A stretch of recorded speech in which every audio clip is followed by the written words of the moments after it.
in or close to the box, because if you just match up helmet for helmet, the offense wins. Right. Especially with a quarterback that can keep the football. So that only leaves 5 people to cover 5 potential receivers.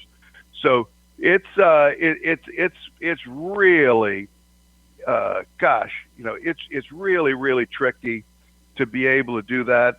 Perhaps what they could, and something that I wish that more pro teams would do, that you take your best cover guy, whether he's a corner or not, and you put him out there in that situation. Mm-hmm. Let's say, for example, Jairus Byrd. Now, him playing free safety and goal line defense is a waste of time. And that's why he wasn't out there. He wasn't out there. You noticed that, right? Right. Well, is he going to be better than Crowley in that particular situation? Just as an athlete, you would think that certainly from an experience perspective, he could be. Mm-hmm. Or that could be a situation even that a Roman Harper could you're right. Potentially. That's a be good able point. to handle, perhaps take one of your safeties. Could Von Bell, with the skill that he has? That's true. Could he have played corner in that one situation? I think every pro coach needs a coach in high school. I think every 5A coach in Louisiana should go coach AA football in the country for 3 years as part of their military obligation to learn what coaching is really all about. Uh-huh. That it's not having your best corner in the game in that situation. It's having your best guy, whoever that happens to be. Because Ken Crowley did as good as he possibly could. The Saints might not have had anybody on the roster that could have done any better. Because he did as good as he possibly could. But Coach, go ahead. It was pretty obvious that he was the guy they were going to pick on. Yeah, well, not only that, wasn't Carr in the shotgun? Yes. Okay, so he was going to throw, right? So they had a back in the backfield, so that it was not empty. Okay, and so the running threat and the threat of him faking and keeping the ball in that 2-point situation was certainly there. So the Saints had to try to match up numerically inside, defend the potential running game, and get pressure on Carr at the same time. And they brought an extra player off the edge to try to get some pressure on Carr. But the odds were up in their favor when they had the ISO to the left, right? So right. My thing was, and this is what I told the professor after rewatching the play, I believe it was Vaccaro was in the end zone, patrolling the end zone. Why couldn't you shift Vaccaro over to the right side versus Sure.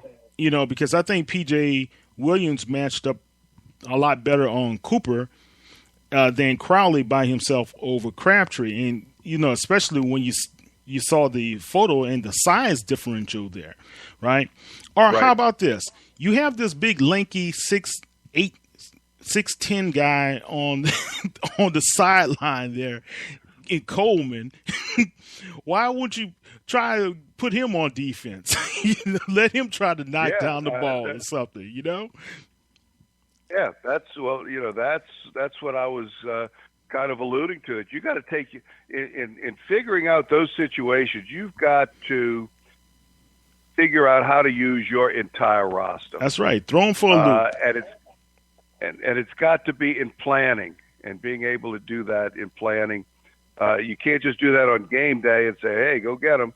But that needs to be part of their planning in putting your game plan together. Yeah, well, we saw last year what OBJ did to those guys, right? Yep. And it was right on what I think they were on the 3 one time and on the 5. No, they were on the 1. So 2 passes, Bro could not defend because he was ISO with him and he couldn't stop the kid. So after looking at those type of plays, you've got to do what Greg Williams did against Randy Moss that time when New England came to the Superdome. Those guys, Mike McKenzie and I forgot whoever was the safety at at that time, those guys were double teaming Moss, and they mugged him pretty much at the goal line. Yep. So something like that, you've got to be a little bit creative. And I know we're doing armchair quarterbacking at this time, but I think the creativity has much to be gained with Dennis Allen. I didn't see much creativity on how these guys were rushing Carr as well. And I want to ask you, how do you feel about this defensive line? Well, they did better against the run than they had, except for one play. Well, that was a holding call that didn't go their favor there were as well. a couple tackles. There were a couple body slams. That was WWF going on in the line of scrimmage there. But overall, they did a much better job against the run, but they still have not done a very good job getting pressure on the quarterback. Even with Paul Kruger, who's supposed to add a dynamic off-the-edge pass rusher, you never even knew he was in the game, as it turned out. So, one tackle, and he had two missed tackles. Yeah. Exactly. Yeah, exactly. It was pretty bad. Kassim Adebali all of a sudden got completely lost. That was disappointing after somebody who was supposed to really help the Saints in their pass rush during this year. He was somebody that we had been looking forward to his improvement, but as we had, he has a high motor. And he plays hard every play. There's no question about that. His ability to turn speed into power just isn't there. Yeah, And I'm trying to remember. I think he only got in for maybe 10 plays on defense. I was trying to look. Kruger played 39 plays and 4 in special teams. Adebali only played 14 plays. Somebody else defensively. I'm Stephon Anthony. That's where I was going, because I know that guy can play. All right, he led the league in tackles by a rookie last year. That's pretty dang good. All right, and he's only in for 13 plays. Why is that, Coach? Why? What's going on there? Well, they put him at the Sam linebacker, and whenever you go in the sub packages, as they call them now, nickel and dime, and it's either 3 safeties or 3 corners and 2 safeties, 5 and 6 defensive back look. The Sam linebacker comes out, and so they played a ton of plays. I mean, Craig Robinson and James Laurinaitis each played 100% of the defensive downs. And Stephon Anthony, as a Sam linebacker, only played 13. So right now, Anthony is only getting in when the opponent is in 21 personnel, 2 backs, 1 tight end with 2 wide receivers. And that is obviously a minority of the time.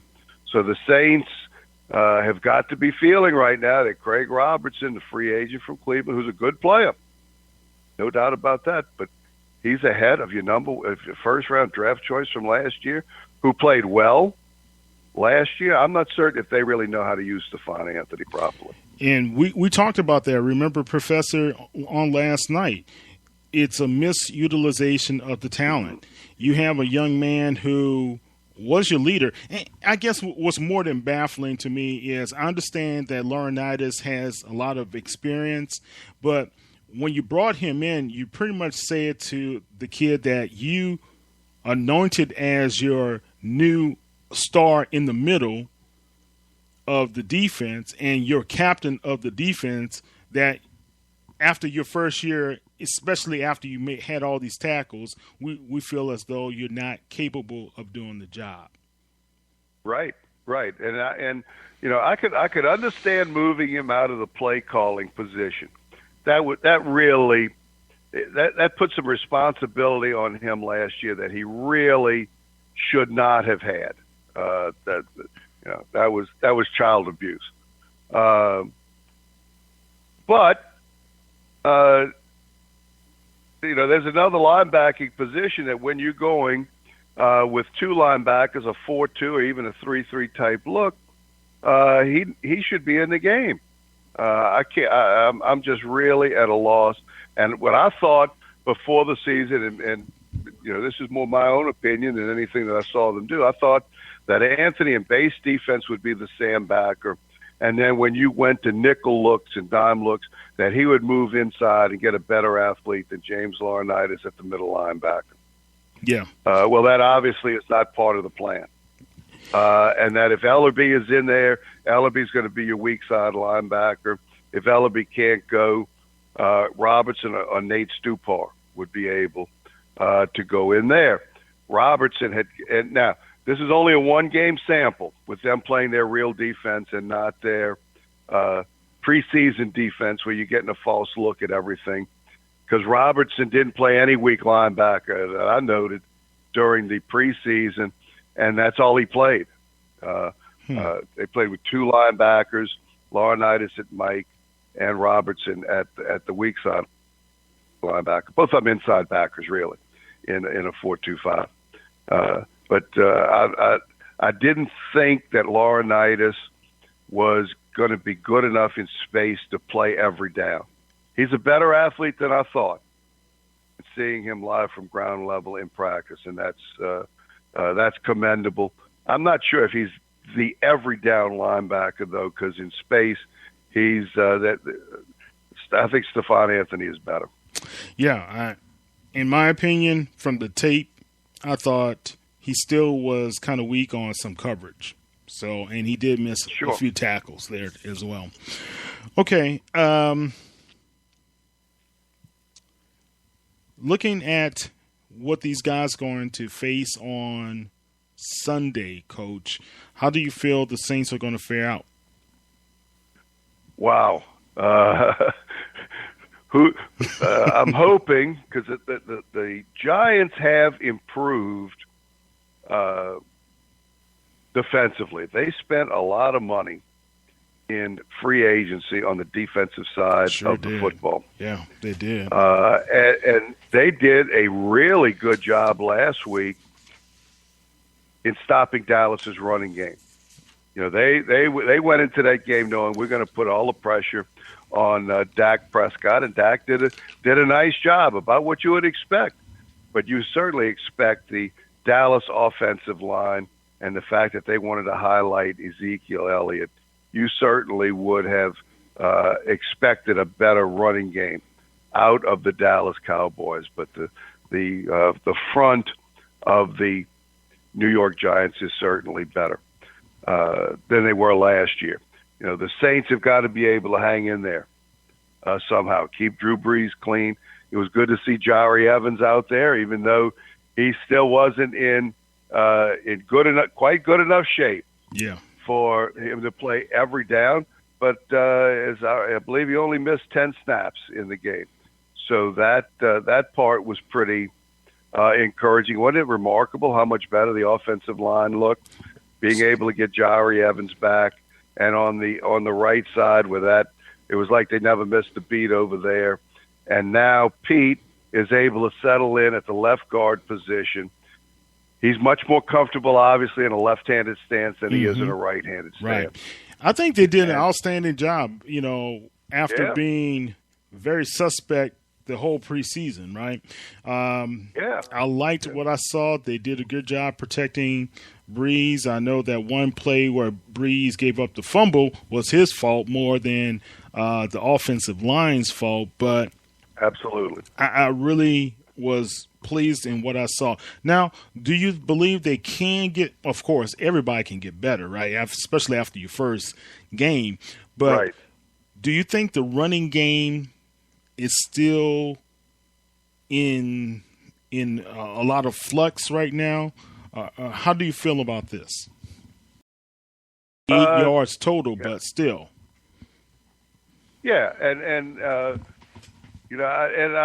see the dilemma that Sean Payton is a play caller, because you need to be able to run the ball to keep pressure, as we talked about last week, not only off a Breeze. You got to make the defense play into blocks as opposed to trying to avoid blocks, and that's why you want to be able to run the football.